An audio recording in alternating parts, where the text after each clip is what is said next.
Good morning! Gusto niyo ba ng kwento? Kung ano ba talaga ang gusto ko noon bago ako maging isang teacher?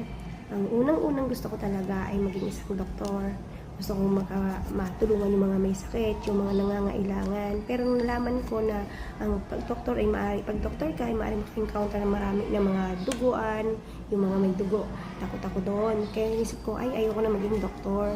Hanggang sa dahil na-expose ako sa simbahan, expose ako sa mga gawaing pansimbahan nung bata pa ako, kasama ako sa mga kabataan, sa mga youth organizations, sa aming community at sa simbahan. Naisip ko na gusto kong maging madre, gusto kong mag-serve ng full time kay Lord, gusto ko ibigay yung sarili ko para sa Kanya.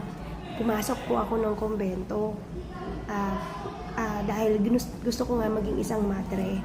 Pero after po ng mga ilang buwan ay lumabas din ako dahil hindi pala yun yung calling ko para sa akin. Kasi tinanong ko, Lord, ano po ba yung nais mo para sa akin?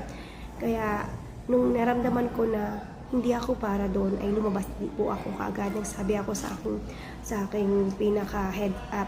sa superior na madre, pinayagan naman po nila akong lumabas. So after po noon, nag-serve ako sa simbahan, naging katekista ako, nagtuturo ako ng katekism sa mga bata, naging leader ako ng mga kabataan, naging kasama rin ako sa choir at sa mga organization ng simbahan. Kaya, and then after noon, nagdesisyon ako na mag-aral na maging teacher. So, siguro yun yung talagang nais ng Panginoon para sa akin kasi naging tuloy-tuloy na siya, although marami ako naging struggles. At naging ganap nga po akong guro at hanggang ngayon.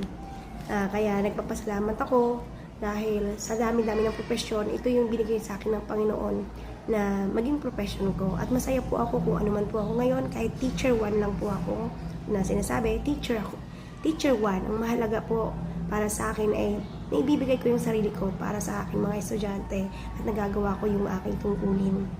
Salamat po. Sana may nagustuhan niyo po yung kwento ko. At sa susunod pa rin po, magkwento po ulit ako.